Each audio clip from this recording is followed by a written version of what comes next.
Thank you everyone for joining us today. I'm Casey Foster, the co-executive director of Partners for Dignity and Rights. Today's conversation is the final in our series of conversations that we've been calling Corporate Accountability in Uncertain Times.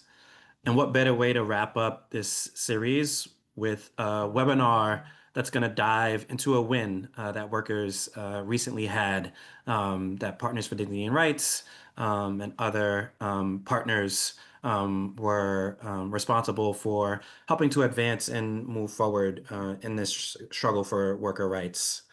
So throughout this series, we've talked about how rising authoritarianism across the globe and weakening regulatory structures here in the US and abroad are creating a culture of growing corporate impunity.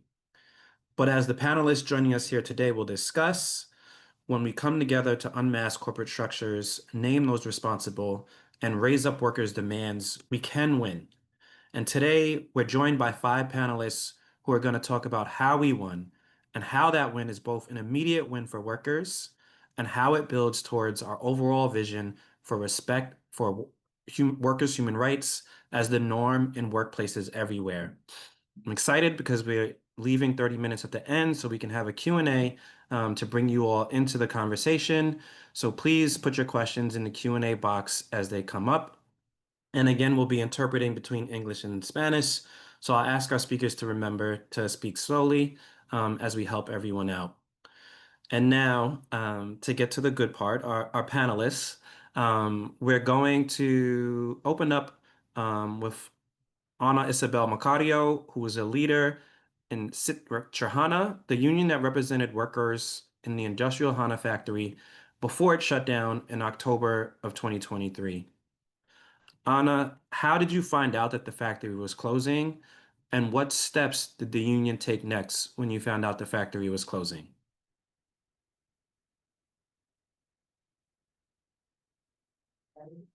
Ok, el día que la empresa iba a cerrar, pues, nos dimos cuenta por muchos, conflictos que había en la empresa por parte de los patrones, de faltas de pagos, empezó con lo del IX, o sea, el seguro social. El seguro social del IX fue que nos dimos cuenta que la empresa ya tenía un posible cierre, porque la verdad, ellos nos descontaban nuestras cuotas quincenales, mas no las reportaban al seguro social. Entonces, cuando los trabajadores íbamos al seguro social, no nos atendían porque ellos no reportaban nuestras cuotas, ¿verdad? Entonces ahí fue donde nosotros empezamos a investigar y pues nos organizamos como sindicato para poder, más que todo, ver que nuestros derechos pues sean respetados, ¿verdad? Y que ellos, lo que queríamos nosotros era de que ellos respondieran con la responsabilidad como empresarios, ¿verdad? Y la responsabilidad de quitarnos, ¿verdad?, nuestras cuotas y de esa misma manera, pues, aportarlas al seguro social. Pero como no fue así, entonces nosotros empezamos a buscar ayuda y a investigarlos. Y ahí fue donde empezamos a ir a oficinas centrales del Seguro Social y ahí pues nos fuimos a dar cuenta que ellos debían ya millones de las cuotas del Seguro Social que no habían sido reportadas. Entonces, ahí fue donde empezó todo, ¿verdad? Fuimos al Ministerio de Trabajo y fuimos a poner pues una denuncia para que ellos nos apoyaran de ver cómo llegar a un pues acuerdo con ellos, ¿verdad? Pero la verdad fue nos debían también varios salarios, porque ellos nos mandaban a descansar por semanas. eh, Primero empezaron o sea, a cuenta de vacaciones. Nos empezaron a enviar a descansar porque ya no había trabajo. Nos enviaron a descansar a cuenta de vacaciones, pero ya cuando ya no teníamos o ellos ya no tenían cómo descontarnos a cuenta de vacaciones, entonces ellos empezaron a enviarnos sin goce de salario. Ellos querían que nosotros descansáramos sin goce de salario por no tener ellos trabajo para nosotros, ¿verdad? Entonces fue o sea, una situación en la que vivimos y luego nos volvimos a acudir al Ministerio de Trabajo para que ellos nos apoyaran, pero ellos nos decían que eso era ilegal, que ellos no nos podían enviar a nosotros a trabajar, a descansar sin goce de salario, ¿verdad? Entonces, que más que si ellos ya no podían, era pues que liquidaran a los trabajadores, ¿verdad? Y más era ilegal lo que ellos querían hacer y que nosotros fuimos a averiguar si ellos tenían algún permiso de mandar a los trabajadores a descansar sin goce de salario, mas ellos nos dijeron que no, ellos no tenían ningún permiso ni una autorización para hacer esto, o sea que lo estaban haciendo ilegalmente, ¿verdad? Entonces surgió todo eso y pues fuimos a mesas de diálogos y todo. Más el coreano, pues él empezó a decir, a juntar a la gente, a decir de que había un grupo. Fue cuando ellos empezaron a dar cuenta de que ya había o sea, un sindicato, ¿verdad?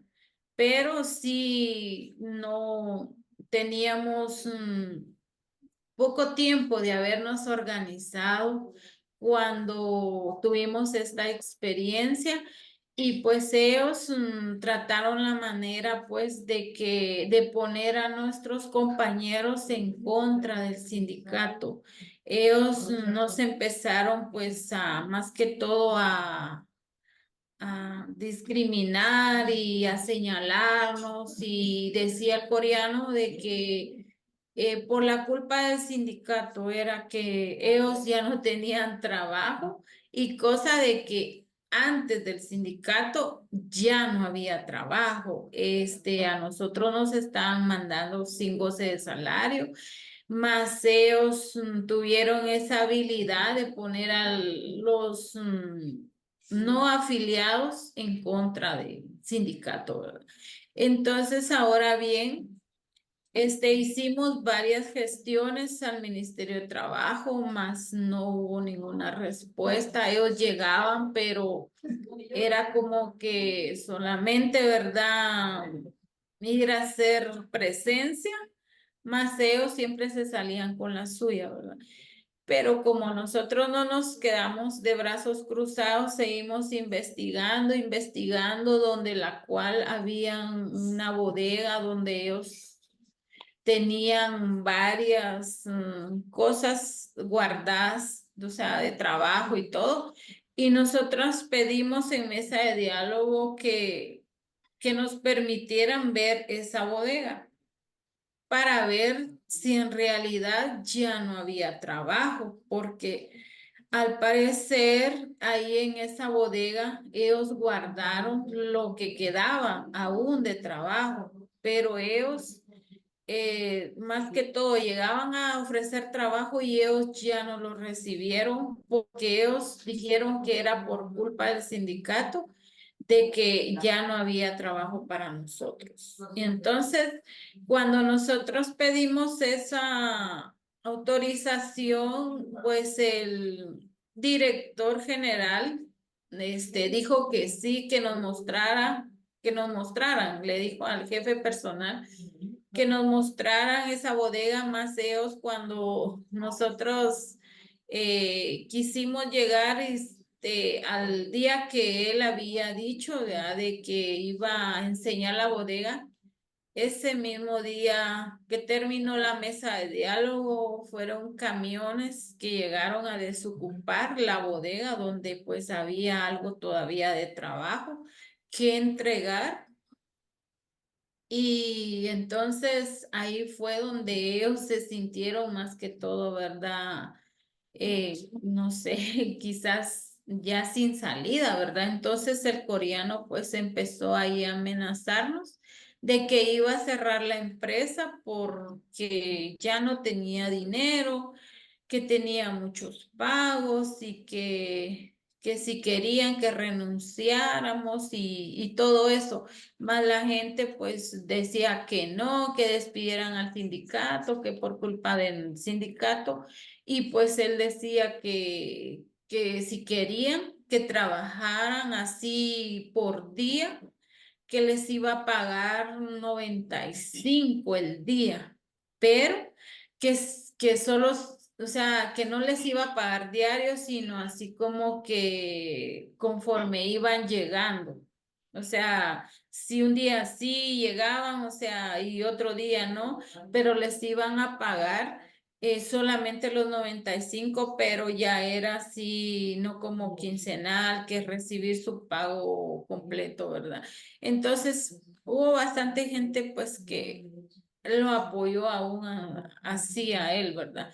Entonces, y Maceos ya no pudieron y en cuanto nosotros pusimos la denuncia del posible cierre, y más el Ministerio de Trabajo fue a investigar y pues él decía que no, el jefe personal que no, que eso era invento de nosotros y posiblemente ya se había, porque averiguamos que ya se había vencido los 10 años que ellos tenían de no pagar ningún impuesto. Entonces ellos ya hasta contaban con otro nombre, ¿verdad? Más a nosotros nos tenían así como que creyendo de que era la misma Hanna, ¿verdad? Entonces, hubieron muchas evidencias por el cual pagaban con cheques, personas que no podían cobrar con tarjeta porque pues por la misma situación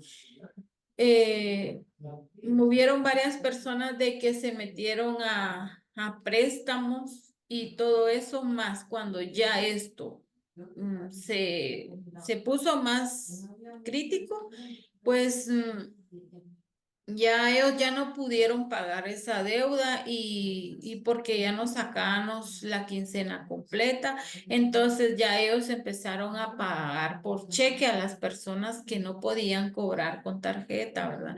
Entonces ellos ahí nos dimos cuenta, porque nos dimos cuenta que los cheques no eran de Industrial Hanna, sino sonaba con otro nombre. Entonces, cuando nosotros empezamos a hablar de los cheques, ya ellos se sintieron pues ya sin poder hacer nada, más el coreano decía que iba a volver a cerrar y que iba a cerrar, volvió a decir lo mismo hasta que un día pues ya no pudo y, y pues se llegó el cierre, ¿verdad? Pero el cierre fue, al momento del cierre tampoco nos pagaron o sea, no nos liquidaron, solamente cerraron, dijo él que ya no podía pagar, o sea, y seguir dándonos trabajo porque ya no tenía de dónde sacar recursos, ¿verdad? Entonces, al momento del cierre, pues no nos pagaron nuestro tiempo, o sea, la liquidación de los años, no nos pagaron. Entonces, eso fue muy fuerte, ¿verdad? Porque todos nos quedamos viendo así, va, y ahora, ¿verdad? Y el primer día, cuando cerró, él dijo que no, que ya no, que aquí llegaba todo, ya llamaron al Ministerio de Trabajo, llegó al Ministerio de Trabajo y él dijo que ya no podía porque, porque ya no tenía dinero y que si nosotros queríamos que solamente le diéramos 15 días o una semana para poder sacar su maquinaria. O sea, él en ningún momento pensó en que los voy a liquidar, nada. O sea, él dijo que me voy y nada más. Entonces ese día llegó el 5 de octubre del 2023. Llegaron los del Ministerio de Trabajo, pues a hacer toda la gestión, sacar cálculos y todo. Y entonces ese día hicieron todo esto al siguiente día. O sea, que cuando él dijo que ya no, él dijo que el siguiente día llegáramos por la respuesta de cuándo nos iba a liquidar.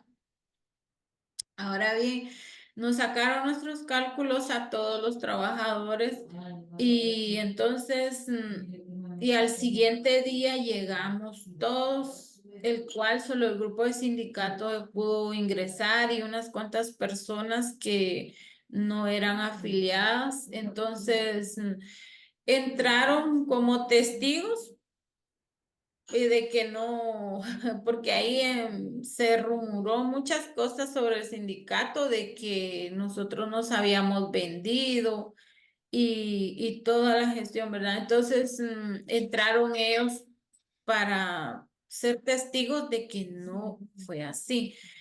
Entonces, en el mismo momento nos reunieron adentro y nos dijeron de que, o sea, el coreano ya no dijo que, o sea, que ya no habló de pago para los trabajadores, sino que él dijo de que se declaraba en quiebra. Entonces, ahí fue algo, o sea, así como que un poco de conflicto, porque entonces las personas no afiliadas empezaron a decir que por qué ahora, o sea, después dijo que se declaraba en quiebra, cuando él dijo antes que solamente íbamos a llegar por la respuesta, o sea, la fecha del pago, ¿verdad? De la liquidación, más no fue así, no que ya cambió su versión.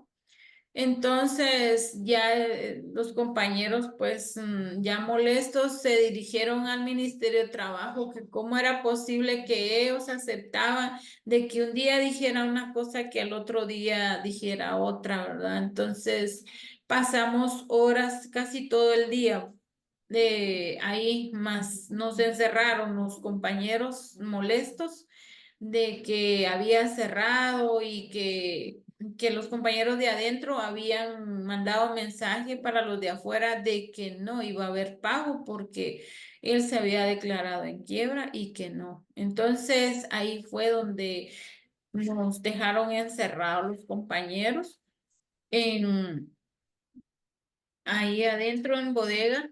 Entonces ya no pudimos salir hasta que ellos pues entendieron de que no era culpa de nosotros, ¿verdad? No era culpa de nosotras, o sea, del sindicatos, de que ellos en verdad dijeran ya no hay pago. Y así es como pasó. Y entonces al momento del cierre, pues fuimos al Ministerio de Trabajo a hacer la otra gestión de que todos los compañeros, una demanda, o sea, entre todos los compañeros, una demanda colectiva. Ajá, una demanda colectiva para que todos ingresaran pues a la demanda, ¿verdad? No solamente el sindicato, sino todos los trabajadores. Y entonces ahí fue donde llegaron todos y hicimos todo esto para que pues hicieran algo, ¿verdad? Al respecto, pero más bien no nos pudieron, o sea, no nos quisieron ayudar, porque siempre tuvimos, o sea, respuestas negativas de parte del Ministerio de Trabajo nos sentíamos así intimidados, ¿verdad? Porque ellos no nos ponían atención, no nos dejaban hablar. Cada vez que llegábamos, pues ellos decían que no se podía hacer mayor cosa. Más la maquinaria pues se quedó en la bodega, no se pudo sacar ni él ni nosotros, ¿verdad? Porque por parte del sindicato pues no lo quisimos hacer, ¿verdad? Porque pues no estábamos autorizados para hacerlo. Entonces, ahí fue donde pues fue una experiencia muy impresionante y muy triste a la vez. Así.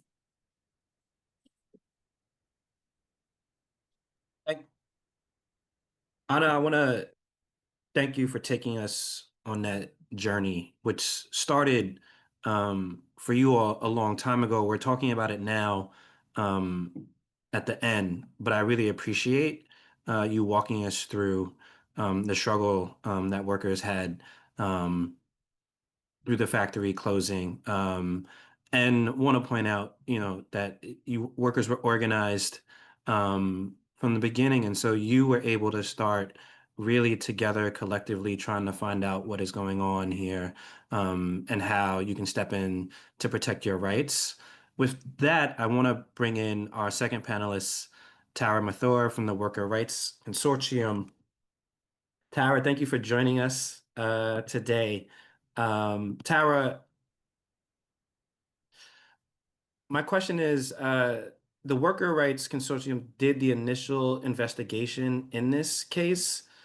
Can you tell us how it came to you and what you found out through the investigation?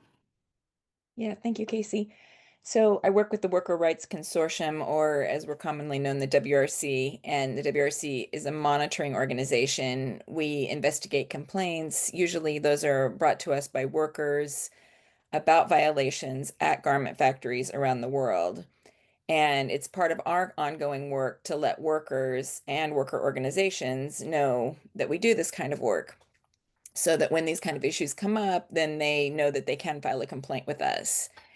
And in the case of Industrial HANA, the union that Anna and we now have another of her colleagues who's also Anna, they represented a union, and these two workers and their union had actually come to the WRC before the closure. Anna was speaking about some of the problems that they were encountering, and so we knew already about this factory, and they had filed a very initial complaint with the WRC.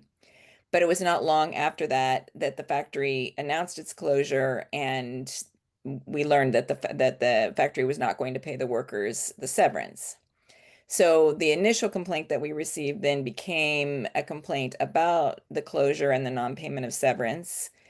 And in the case of this particular situation, Guatemalan labor law is very clear that the severance has to be paid at the time of the closure. So the investigation that we conducted was actually very straightforward. The factory was legally required to pay workers their severance. That amounts to about 1 month of salary for each year that a worker has been employed. And in some cases, at Industrial HANA, the workers had been working there for many decades. And as Anna mentioned in her rundown of what happened, there was intervention from the Guatemalan Ministry of Labor. In this case, the representatives of this office had prepared individual calculations for each of the workers, 250 each of the factories, 250 employees. And so we knew from those calculations what each of the workers was owed. Based on those calculations, we were able to compile information provided by the government, and that's what allowed us to determine that the factory's 250 employees were owed about $1.5 million. And again, this is money that the workers were owed under the law. So once we confirmed that violation, we did try to engage with the factory's owner. As Anna mentioned, he's a man from Korea, as we see often in Central America. But we were unable to locate him or to have any further engagement with him As she mentioned, he had claimed bankruptcy, and it seemed that there was no way to hold him accountable for the severance payments. So then, as is our practice, we go through the process of identifying buyers, and we did that primarily by interviewing the workers. We also did a review of import-export data, and through that process, we determined that the factory's production at this particular factory was primarily for American Eagle Outfitters, Puma, and Lucky Brand. So again, as per our protocol, we contacted all three of the brands. It did take some time, but eventually American Eagle Outfitters and Puma each agreed to pay the workers approximately 1/3 of the total amount. And so that amount, which totaled $1 million, was distributed to workers in January of this year. Our engagement continued with Lucky Brand. That took a little bit longer. And even though Lucky Brand did not initially commit to participate in the remediation, ultimately they did. And I know that others are going to be expanding on the role of the buyers, so I'll stop there, but that's a very quick overview of our investigation. Thank you. And so I'm going to pull our next guest, my colleague Sarah Newell, into the conversation now. And I think, what we've heard up until now are about workers who are organizing and recognizing that money that was owed to them was not being paid. And then WRC did an investigation that confirmed that money that owed to them was not being paid. And so now I want to bring Sarah in to kind of think about when we know laws are being violated and not being enforced, how do worker right organizations and partner organizations then kind of come in to help enforce workers' rights? And so, Sarah, I want to turn to you now. You helped lead this campaign here at Partners for Dignity and Rights. What were the steps that partners took to get this case to where we are today, where workers have finally, after 2 years and a long struggle, as Anna described, been paid the full 1.5 million they were legally owed in severance pay? Thanks so much, Casey. I'm excited to be here, and I see our note from our interpreter to speak slowly, so I will do my best to do that, and please, everybody wave me down if I forget. So when we came into this case, I just really want to restate what Tara said, because I think it cannot be overstated how significant this is, that the Worker Rights Consortium had already secured $1 million for the industrial Honda workers without any campaign because of the precedent that they have developed, winning these severance and wage theft campaigns over the past few decades, which has really transformed the landscape on severance pay theft in the garment industry. So we came into it at the point that $1 million had already been secured, and folks were feeling like this other $500,000 was going to be impossible to get without a significant campaign because of Lucky Brand and their owners refusing to engage in this at all. When we're considering at Partners for Dignity and Rights, when we're considering a campaign against a corporate target, our first step is always to simply send them a letter saying we're aware of the violations and asking if they have plans to remedy them. When we do this with public companies, it's fairly simple to Google the brand and find their CEO and find other relevant staff and find their contact information and reach out to them. When we did this for Lucky Brand, we had the very interesting experience of not finding a single person who currently worked at Lucky Brand. Absolutely nobody with an @luckybrand.com email address, which is quite unusual in the decade or so I've been doing this work, and kind of our first clue that we were going to need to dig a lot deeper. And so we had one of our researchers at Partners for Dignity and Rights spend a couple of weeks mapping out the ownership chain. And if you'll all indulge me for a moment, I want to take you all on this wild ride of the many corporate structures that make up what used to be a fairly simple jeans brand headquartered here in Los Angeles. So in 2020, Lucky Brand, which folks are probably familiar with for their jeans, although they also produce other types of clothing, in 2020, they were purchased out of bankruptcy by two entities, Authentic Brands Group and Spark Group. Authentic Brands Group is a private equity controlled group that owns a whole bunch of fashion brands, Reebok, Forever 21, Champion. It's constantly buying up new brands. Its largest shareholder is BlackRock. And their strategy is to buy up the intellectual property rights for failing brands that have name recognition and then license out those rights to turn a profit. So they bought the intellectual property behind Lucky Brand, the name and the image. Then you have Spark Group, which became the operating partner that Authentic Brands was going to license the Lucky rights to. So they would take care of the sourcing and also the distribution part. The twist is that Authentic, in addition to owning the intellectual property, they also owned part of Spark. Spark is a joint venture between Authentic Brands, Shein, the ultra fast fashion giant that I imagine many folks are familiar with, and Simon Property Group, which is the biggest mall owner in the United States. So all of these corporations went in on this together in 2020. Partway through the case, actually, basically as we were doing this research, Spark went through another merger where it merged with JCPenney to become Catalyst Brands. Stay with me here, which was then a joint venture of Simon Property Group, Brookfield Corporation, Authentic Brands Group, and Shein. So we went into this looking for one company and we found 10 companies essentially. And we found this sort of writhing mass of different companies merging and mating with each other. It's a lot of different players. Our analysis from looking at all of this was that the right group to target here, the entity with the ability to make the most change, was Authentic Brands, because they owned a piece of both pies. They were both owning the intellectual property and they were also part owners of the group that was doing the sourcing. So they have influence on two avenues and they're also profiting from two different avenues on this. And I know Justin's going to talk a little bit more about how common this is in private equity, and I'll let him, as the expert, explain the details there. But that's how we landed on Authentic. And from there, we took a dual approach of private engagement and public campaigning. So on the public front, we used social media and digital tactics. We wrote blogs and we made social media posts to expose Authentic Brands Group's role, helping consumers understand this giant profit engine that is still profiting from all of these workers' stolen wages. And the perspective we took was that if no one at Authentic is officially representing Lucky, then everybody is representing Lucky. If it's nobody, then it's everybody.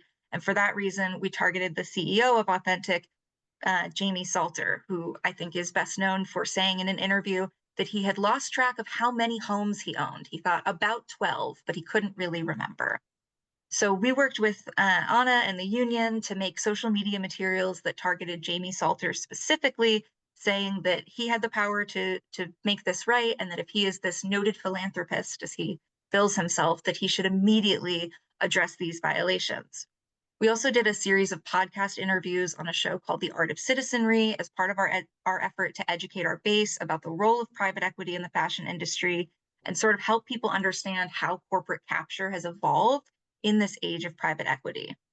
While we were doing all of that, we also worked privately to pressure the executive level staff at Authentic and at Catalyst Brands and try to meet with someone who could lay out the facts of the case.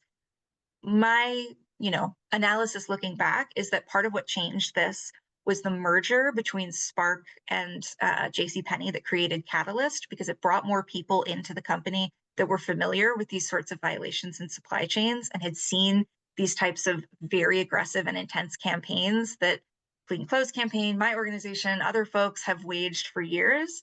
And there were folks who said, why don't we resolve this violation before the campaigning gets really intense? And we were able to make the case that Catalyst may not have owned Lucky Brand. They were like, Catalyst is 2 months old. How could we be responsible for this? But the fact is, they purchased the problem. They're profiting from the problem, and it's their responsibility to fix it. And so this combination of outside pressure and shaming plus inside track engagement is what finally moved the needle. And after 2 long years, the workers were paid the final $500,000, bringing the full total to $1.5 million in severance paid.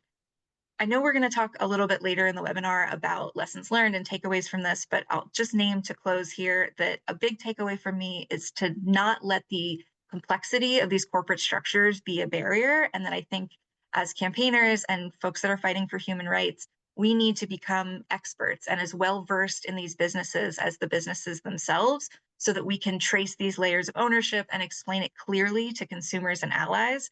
Because when we know where the power lies, it's much easier to hold that power accountable. I'll stop there. Thank you, Sarah. I really appreciate that. And also you kind of taking us through this web of corporate structure ownership that in many ways allows them to evade accountability. And then you bake that into an opaque global supply chain.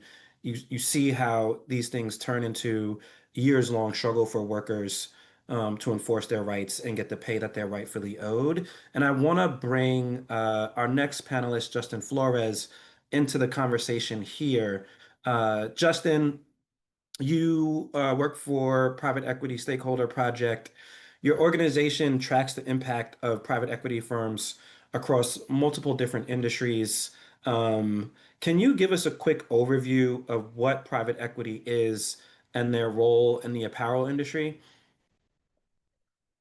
Yeah, thanks. And it's great to be here with you all.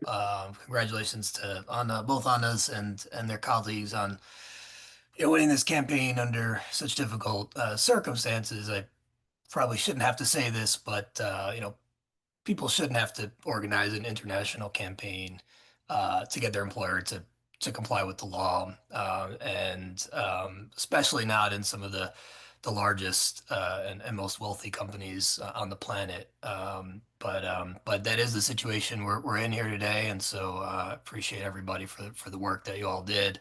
Um, yeah, as far as private equity in the apparel industry, I guess it's taking a step back. We're seeing this kind of what we call the private equity playbook, unfortunately growing in the apparel industry, and it looks like it will probably continue to do that. But what we mean when we say the private equity playbook, um, these private equity firms will pool money from investors, many times public pension funds. So this is, done with public money, and then take out a lot of debt, big loans, put them on the companies they buy, and then try to very quickly cut costs, consolidate by buying up competitors, create a big company, and then flip the company in a short period of time. And so, what the problems that the Workers' Rights Consortium and others have been working on for a really long time, in the supply chains of these big companies, really are at risk of kind of being put on steroids. These are companies that are not, they're interested in making money, lots of money in a short period of time, selling that company, and often when they do that, it's workers who suffer the costs of that. And so, um, in the apparel industry where there already was a lot of subcontracting, this is kind of like subcontracting all the way from the top. What Sarah describes, buying intellectual property and then essentially having no employees and just kind of subcontracting everything down, really boosts that dynamic of all the money going up and all the responsibility and all the pressure going down. And so, and then gives the company the opportunity to claim no legal responsibility for what goes on. And so we've seen this happen. I think it's a bad trend for workers around the world, and I think like Sarah mentioned, it really highlights how important it is for all of us who are concerned with workers' rights to not be intimidated by this crazy scheme of ownership that they're trying to put together. This is private equity, doesn't have shareholders, doesn't have shareholder meetings, doesn't have public reporting. So it's very purposefully making it confusing for people trying to navigate it. And happy to maybe talk some more later about it. But the private equity stakeholder project, that's really the work we focus on, is trying to follow that money and map those companies and understand what's happening on the ground and who's benefiting at the top. Thank you for that, Justin. I want to turn now back to our panelists who are on the ground there in Guatemala and was a part of leading this work and struggle. I want to ask Ana Perez our next question. Ana, thank you for joining us today. We appreciate you being able to join us. Ana, my question is, can you talk about the impact of the factory closing and failing to pay severance for the workers who worked at the factory?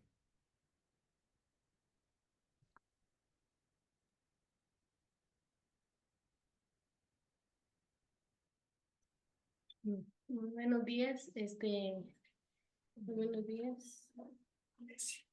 Muy buenos días a tengan todos. Pues les comento, ¿verdad? Que sí fue un gran impacto demasiado para todos los trabajadores de ese entonces, porque muchos de los trabajadores tenían deudas en los bancos. Otras personas alquilaban casa y departamentos, y otras personas que eran madres solteras. También para ellas, pues, era su único ingreso, ¿verdad? Para sus hijos, y ya a la falta de empleo y también a la falta, pues, de que la empresa no se hizo responsable. También fue demasiado porque hay algunas personas, casi las botaban de la casa, ¿verdad? Donde ellos estaban por falta de pago del alquiler, y pues otras personas estaban con la pena de que les pusieran un proceso judicial por las deudas que ellos tenían en los bancos, ya no pudieron ponerse al día. Entonces todo eso a ellos demasiado les vino a perjudicar, ¿verdad? La vida ahí sí que de todos, ¿verdad? Incluyendo mi persona.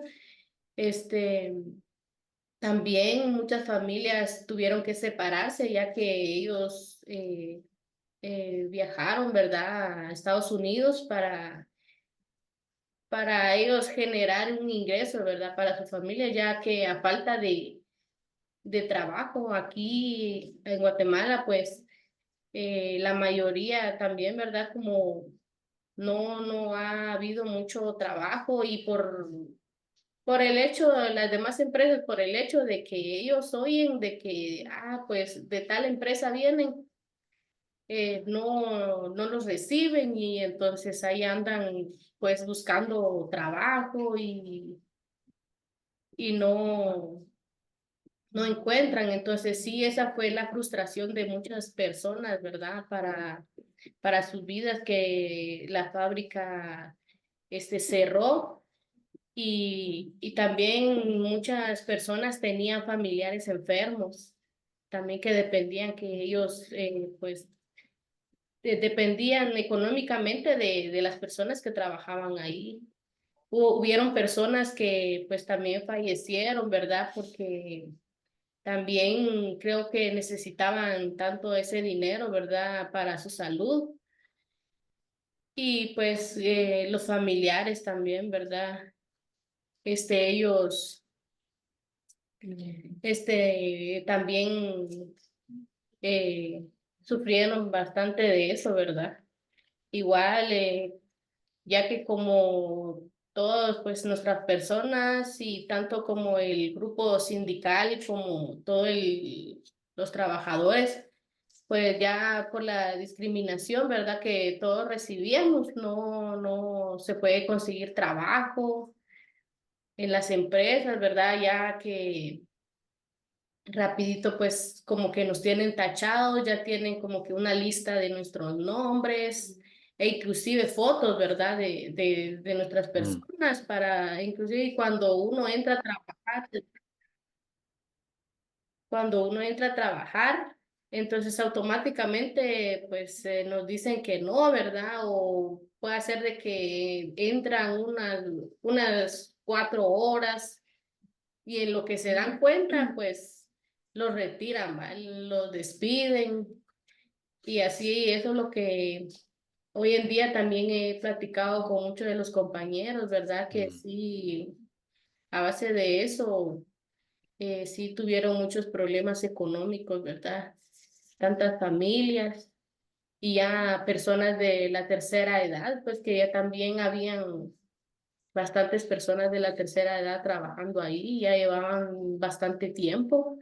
Y pues ellos como ya adultos, ¿va? Ellos esperaban una indemnización de parte de la empresa, ¿verdad? Eso era su única esperanza y pues en el momento que la empresa cerró, sí también les afectó tanto en su salud, ¿verdad? Porque como ellos, por ser de la tercera edad, ¿verdad? Ellos son los que más necesitan también.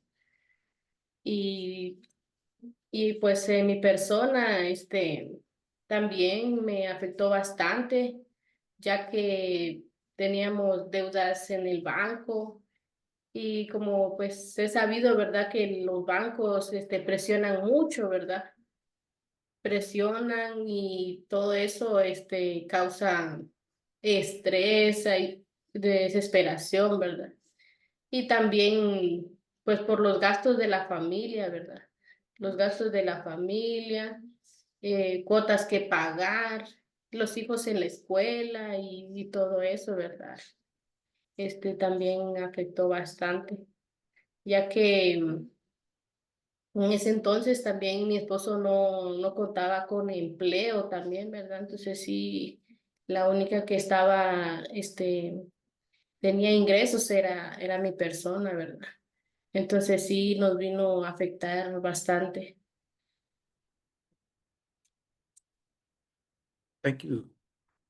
Anna, thank you for really grounding us in the ripple effect and impact that something like this has through a community, which continued on, right? Like even after the factory closed, and helps understand why workers stayed so steady and so strong through this struggle, and how crucial a victory was in this campaign. Um, I want to turn, well, before we turn to Tara, I just want to encourage people to, once again, if you have any questions for any of our panelists, please put them in the Q&A box. I want to turn to Tara. Tara, the WRC has done a number of similar investigations. Can you talk about what may have been unique about this one? Sure. So yes, we've documented dozens of cases in which the factory owners close operations, usually unexpectedly. They don't pay the workers the severance. And in many of these cases, our investigation and the engagement with the buyers has led to brands taking responsibility and making a humanitarian contribution for the workers for the unpaid severance. But what was really unique about this case was the subcontracting relationship between the buyers and the Industrial Hana factory. So from the time we started working on this investigation, we knew that the buyers that were identified were all subcontracting their production through other garment factories in Guatemala. And what I mean by that is that they did not have a direct buyer relationship with Industrial Hana. These brands that we've mentioned were purchasing from other large garment factories in Guatemala. And this is common in the garment industry, so that when, a larger factory may not be able to fill the entire order, they will pass part of the production to other smaller factories. But that kind of production can be very difficult to trace. The buyers themselves do not list these subcontracted factories as suppliers, and so it's harder to know. In the case of Industrial Hana, some of the buyers actually credibly claimed that they didn't even know that their production was being sent from the primary supplier from their direct contact in Guatemala to Industrial Hana. But we interviewed workers, and sometimes the workers were even able to provide us with photos or videos that showed that that production had happened at their factory. And buyer codes of conduct don't distinguish between the rights of workers at the different tiers of the supply chain. They recognize that the laws need to be followed for the workers who are producing their garments, no matter where they are or where they work. So this case was really unique because the brands recognized their responsibility to workers who were producing their garments, even though these companies themselves did not know that the workers at Industrial Hana were the ones that were making their clothes. Thank you for that insight, Tara. I want to turn now to Sarah. Sarah, you've worked on campaigns across the apparel industry for over a decade now. How does this campaign and win fit into the context that you're currently seeing? Yeah, thanks, Casey.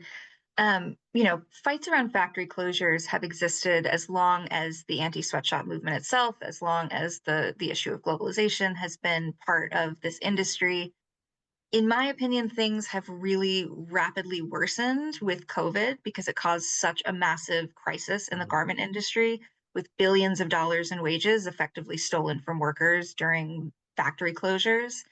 And since then, there have been a lot of fights led by the Worker Rights Consortium, by the Clean Clothes Campaign, by our organization, Partners for Dignity and Rights, and many others trying to make sure workers get what they're owed. My optimistic take is that the victories that we are having at these individual factories is really going to help us build transformation in this industry because brands are being held accountable more quickly for factory closures. Like Tara said, they're being held accountable for factory closures, even when there's unauthorized subcontracting, even when they are brands that have been acquired after the violations have been committed. And I think these wins are making the argument to brands that they need a larger structural solution. And my ultimate hope is that this is going to lead to a binding severance agreement in the garment industry. There is a coalition, and I can put a link in the chat. It's a campaign called the Pay Your Workers campaign that was launched after the COVID-19 crisis by a coalition of trade unions and supported by worker and ally organizations around the world, hundreds of organizations, with the idea to create a severance guarantee fund that brands could pay into proactively so that when factories close and the factory owners fail to follow the law and fail to pay out what workers are owed, they can recoup their wages from this fund that brands have already paid into, rather than waging a transnational campaign in order to get the money that they are already owed.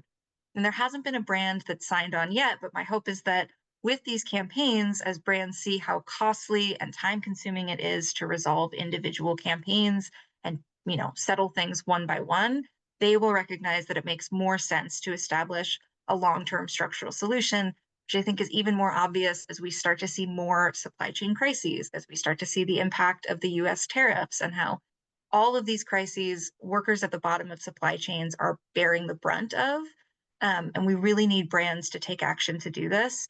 Of course, brands say, they have said in response to this campaign that they couldn't possibly do this, but I always remember that brands said that about transparency at first. That brands said, if we tell people where our factories are, the industry will collapse and no one will ever have clothes again. And now it's become almost, standard for brands to voluntarily disclose at least their tier one factories.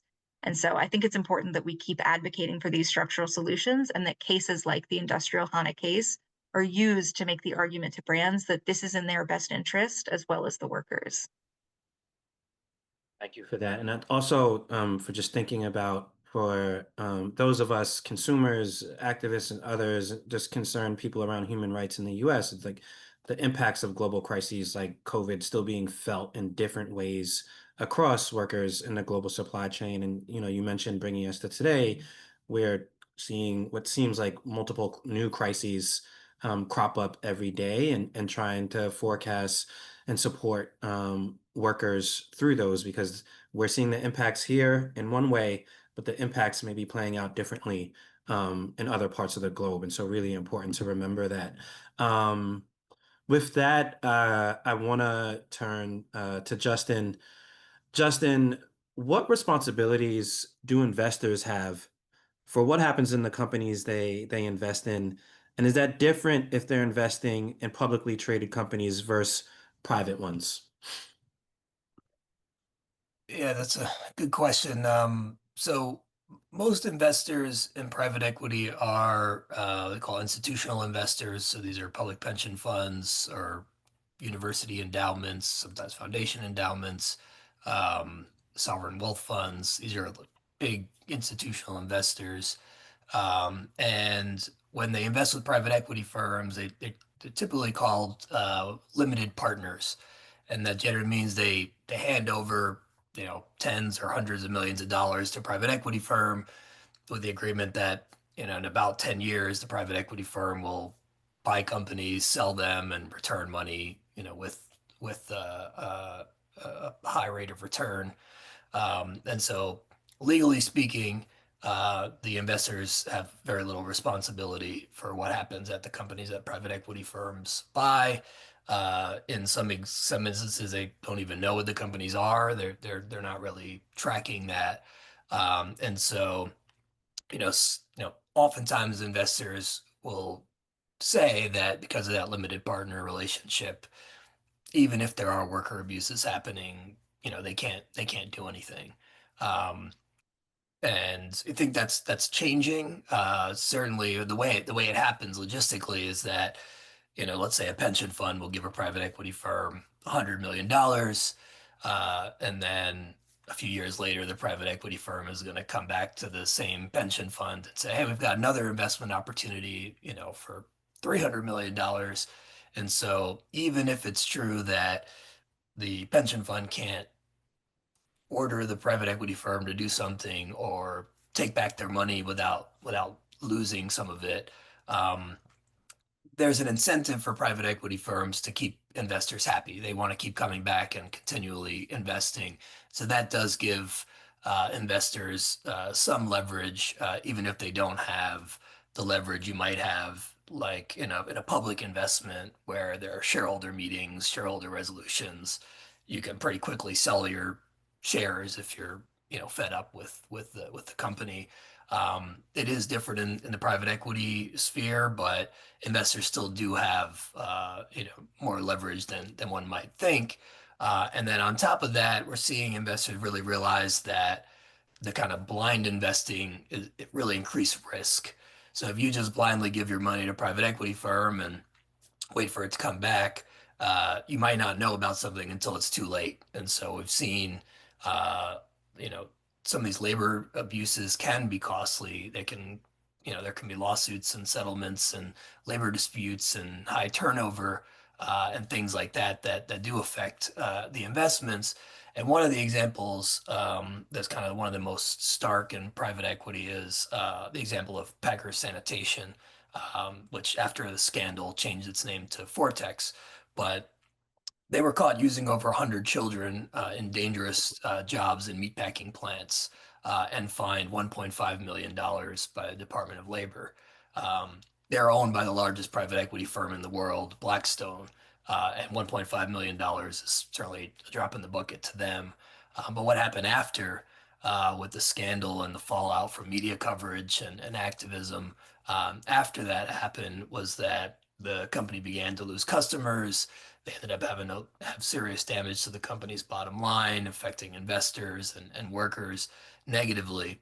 And so I think that was kind of a good view for investors to understand that, just kind of blindly investing, it means that you don't know how much risk you're taking, and that they really need to have what are often called responsible workplace standards for private equity, meaning if we're going to give you $100 million, we expect you to comply with the law, not use child labor, respect union rights, guarantee certain things in your supply chain, and that sort of thing. So those are starting to change, but there certainly are a lot of ways that investors, can make sure that their money is not being used to exploit workers, whether that's in their state or their country or anywhere around the world. So, I mean, partly it feels like what we're seeing is, private equity firms and the way that they're doing business is potentially increasing risks for exploitation of workers, but also heightening risk for investors as well, which they may not be aware of. And I want to turn to, once again, our workers who are joining us. Ana Macario, I want to ask you our next question because we've talked about the impact of the severance pay being withheld, but I want to ask you about the impact of what it means now for workers to finally receive the severance pay that they've been owed. What comes next for your colleagues and workers from the factory that have just received their severance?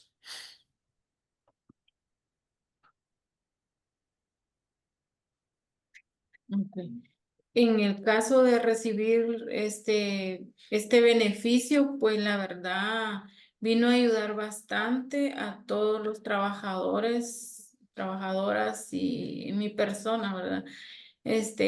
Donde pudieron o pudimos más que todo solventar deudas, porque todo más era deuda, ¿verdad? Porque por el tiempo que nos quedamos sin trabajo, bueno, los compañeros que se quedaron sin trabajo, porque pues nosotros sí seguimos desempleados por ser parte del sindicato, ¿verdad? No nos dejan trabajar, parte de la discriminación hacia nosotros, ¿verdad?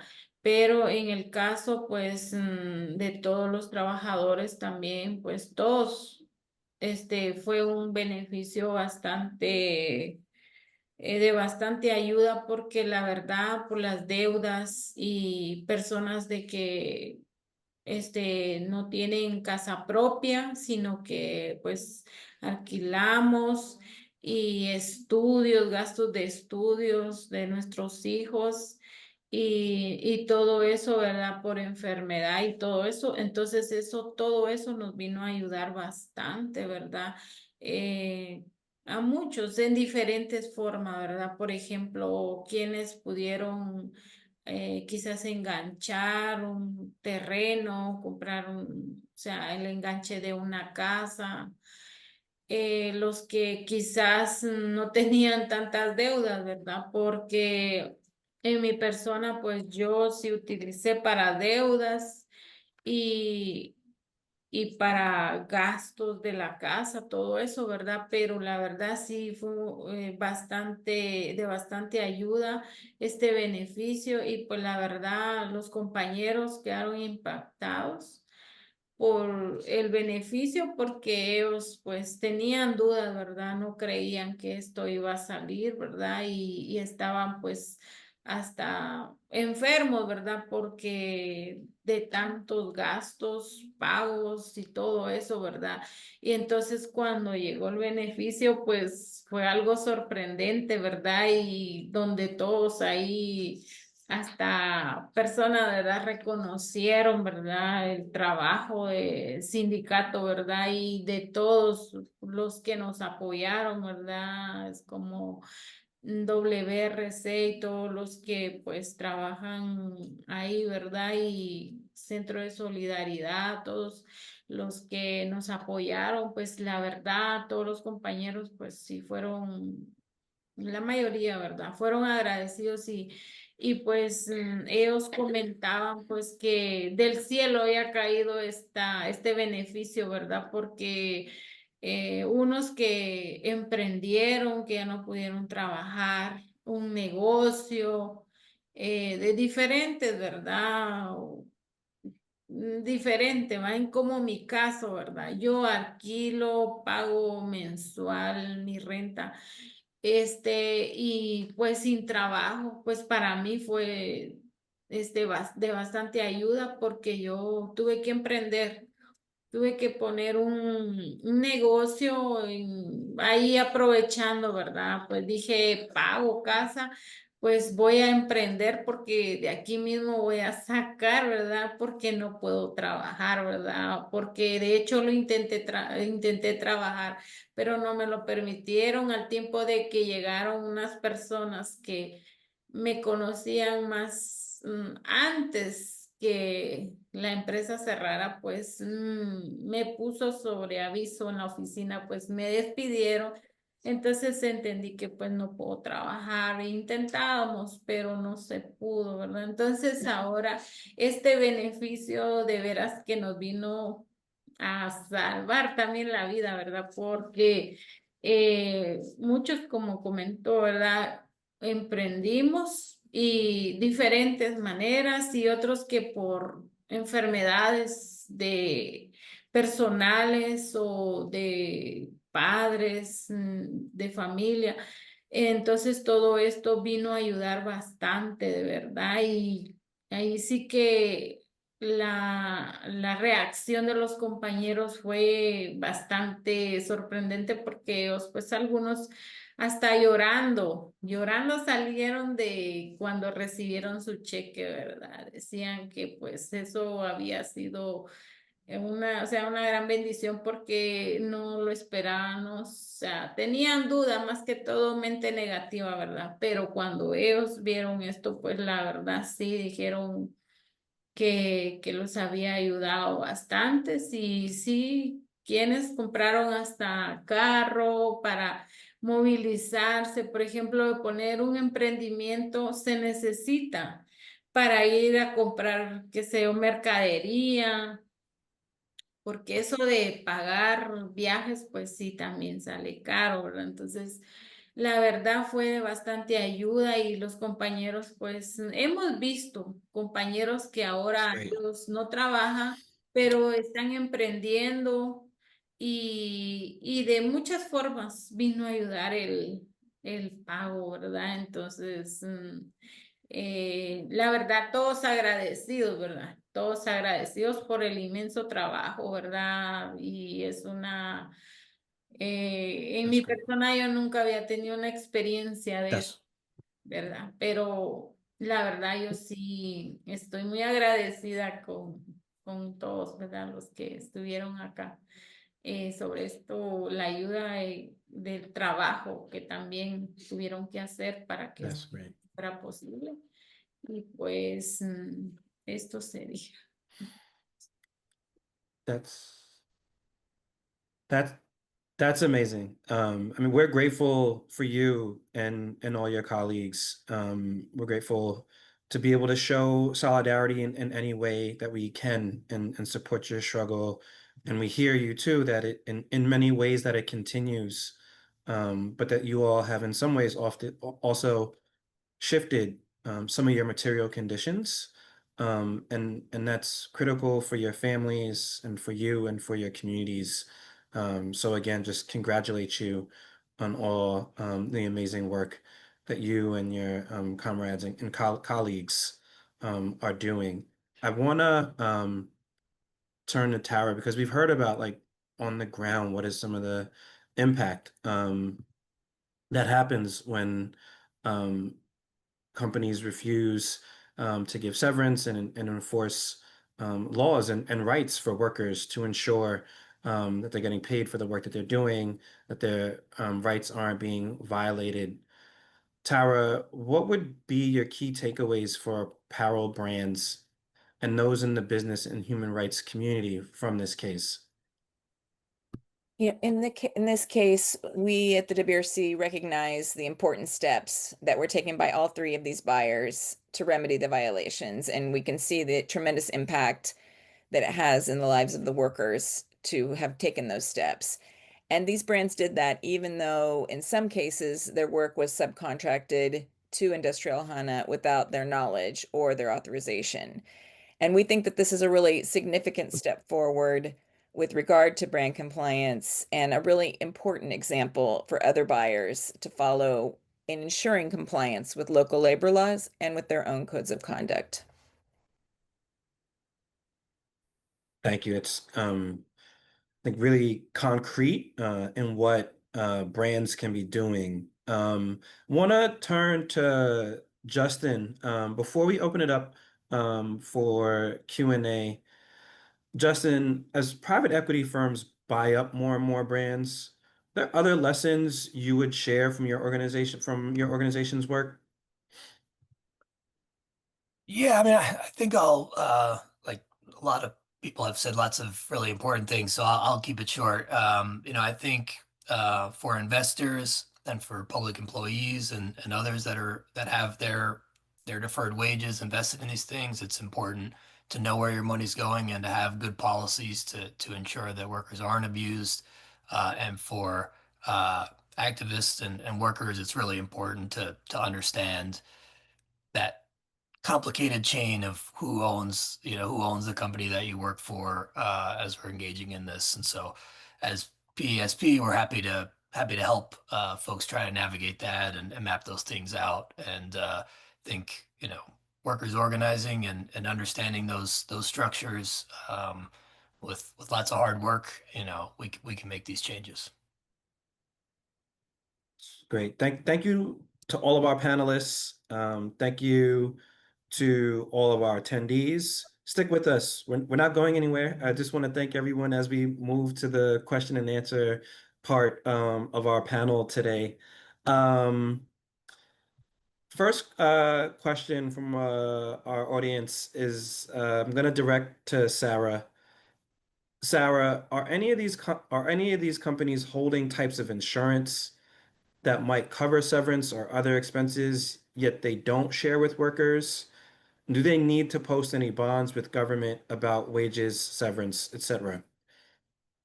It's a short answer. No, for the most part, they are not holding that type of insurance because they're not required to, and most garment producing countries do not have any obligations to post any bonds or put anything in escrow, any funds for severance or wages.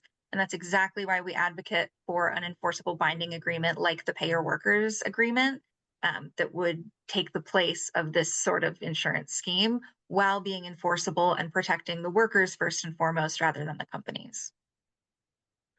Could you maybe say just a little bit more about what the Pay Your Workers agreement is? Absolutely. So this is the severance guarantee. I'm sorry, I'm speaking too quickly. I know it. This is the severance guarantee fund that I was speaking about earlier. So this is where companies would pay into this fund ahead of time. They would pay a percentage of what we call their freight on board. All of the products that they purchase, they would pay a small percentage into a fund ahead of time so that when they were connected to one of these factories that is closed down and not paid the legally required severance or wages, workers would then file a claim with that fund and receive payment from there rather than directly from the companies. And all of this would be underlined by a binding agreement between a coalition of trade unions representing workers all over the world and the brands that sign on to the agreement. So there would be that legal mechanism protecting and enforcing the agreement. Thank you. And that, I think, touches a little bit on our next question, which I'm gonna direct towards Tara. Tara, what are the more systemic ways we can reduce such abuses and wage theft in this industry? Is it through transparency in terms of their track record and the types of factories they're using? Potentially, what else? Yeah, it's not an easy one, quick answer to that question, but I think that everything that we've heard today does move us in that direction. Certainly, transparency we consider to be very important. Throughout the time working with the WRC, we've encouraged brands to be more transparent in naming their suppliers, and that obviously they learn a lesson through this about subcontracted suppliers as well. So I think transparency about suppliers is really important. The WRC also believes strongly in enforceable brand agreements like the one that Sarah was mentioning, in which these brands commit to make sure that whether it's severance or other violations are remedied. So those are two kind of systemic approaches that I think that I could come to me immediately. I think as consumers and people that are interested, it's important to stay informed. It's important to call on brands to remedy the violations. They will occur, and it's a process. So there's likely some other sort of systemic strategies, but those are a couple that come to mind quickly. Great, thank you. As we begin to close out our webinar today, I want to ask Ana Perez if you have any final words for the audience today, or want to share any lessons that you learned that you would want to share for other worker unions.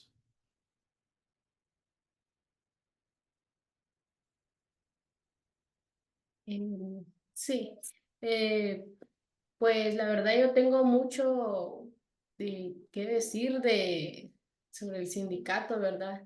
Ya que al principio nosotros como trabajadores no teníamos mucho conocimiento, ¿verdad? De nuestros derechos y por eso mismo nosotros no sabíamos más que todo cómo aplicar nuestros derechos o exigirlos. Y pues viendo la situación, ¿verdad? De las maquilas, ¿verdad? Que comúnmente, creo que en varias, no solo en la que trabajamos, existe mucho la explotación, ¿verdad? Tanto como, bueno, ahí sí que todos los trabajadores se basan, ¿verdad? Como les exigen sus patronos, ¿verdad? Pero también se les enseña a explotar a la gente, ¿verdad? Tanto desde supervisores hasta los que tienen puestos más altos, ¿verdad? Y sí que es una gran exigencia que se tiene en las maquilas. Entonces, ahí sí que nosotros viendo la situación que veíamos en la empresa, que había mucha explotación y ahí sí que maltratos y tanto como para la salud, ¿verdad? Porque también nosotros pagábamos un seguro de IX y que nosotros confiadamente, ¿verdad? Nos estaban descontando. Y pues confiadamente que a la hora de que nosotros necesitáramos de eso, ¿verdad? Lo íbamos a obtener, pero cuando nosotros pues necesitábamos eso, llegábamos a la conclusión de que ellos retenían nuestro dinero y no lo reportaban a los seguros, ¿verdad? Entonces eran demasiados los maltratos, ¿verdad? Y falta, violaban nuestros derechos, entonces nos vimos en la necesidad, ¿verdad? De tomar la decisión de armar este sindicato, ¿verdad? Levantarnos y fue ahí que bueno, entre la duda, ¿verdad? Porque siempre es muy común que nos metan el miedo y decir que nosotros alzar la voz como sindicato es muy mal visto, ¿verdad? Ante la sociedad y delante de mucha gente, ¿verdad? Porque los tachan como problemáticos y como según ellos lo toman así, que por levantar un sindicato es de que las empresas cierran, ¿verdad?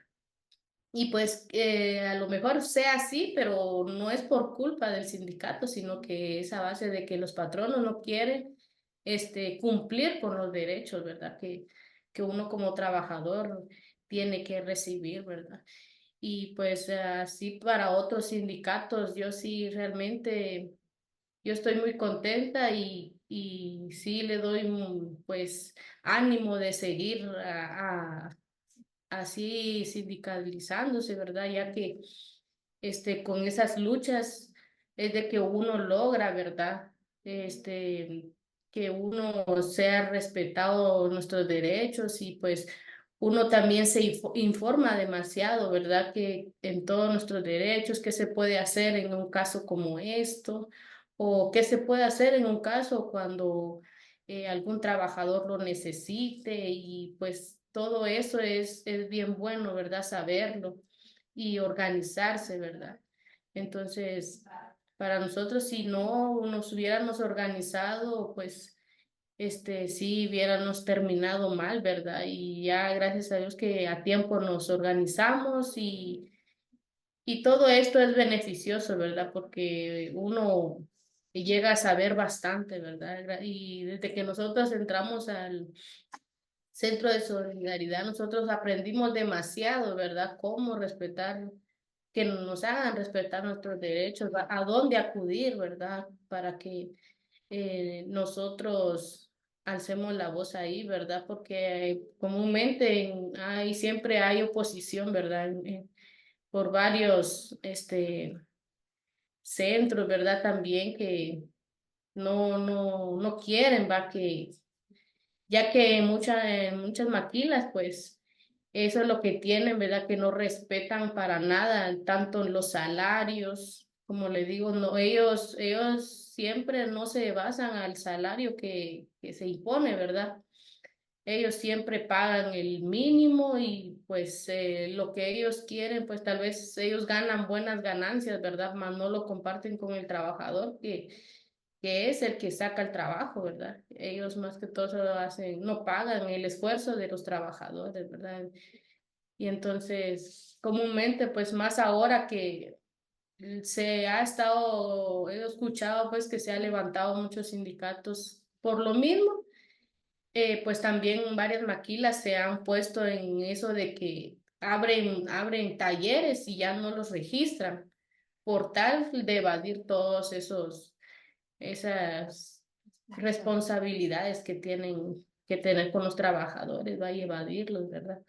Entonces, por mi persona y pues todo el grupo, pues, estamos, que sí es bueno sindicalizarse, ¿verdad? Y con eso, pues podemos llegar a, a mucho, ¿verdad? Así como lo que logramos ahora, ¿verdad? Y ahí sí que no es tanto que se haga por una indemnización, sino que por los derechos, ¿verdad? Y comúnmente que ellos siempre hacen, ¿verdad? No es, se da tanto los cierres de maquila, pues por lo mismo, ¿verdad? Que ellos media vez escuchan sindicato, pues ellos, su única solución es cerrar, ¿verdad? Antes de que pagar, y responsabilizarse por las cosas, ¿verdad? Solamente. Thank you so much for that, Anna. Thank you, Anna Macario, Anna Perez, Tara, Justin, Sarah, everyone who took time out of your busy schedules to join the panel. Thank you for all of our attendees. There were a number of resources that were shared in the webinar. Please, in the ways that you can, stay connected to these struggles. Lift up worker voices in the ways that you can. Continue to support these struggles.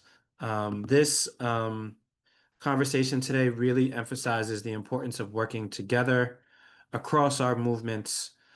We know that multinational companies see that it's advantageous to them to work across borders, too often seeking out the lowest costs for labor and the weakest protections. That's why our work has to be across borders as well. We have to act in solidarity with working people and demand that companies uphold basic human rights. As Partners for Dignity and Rights, we have a decades-long history of supporting innovative worker-led campaigns. This webinar series is coming to a close for now, but we'll be continuing to work both to block corporate abuses and to support worker and community-led movements to build towards transformative solutions that uphold dignity and rights for all. It's in our name after all. Um, I hope you can sign up for our email list that we continue to work together and be on the lookout for us to be in touch very early in the new year. As we know, these struggles are going to continue and the workers are going to be fighting for their human rights. And we'll continue to support them and look for ways to bring you into this fight. So thank you everyone for joining us today. We hope wherever you are, you have a lovely rest of the day. Thank you.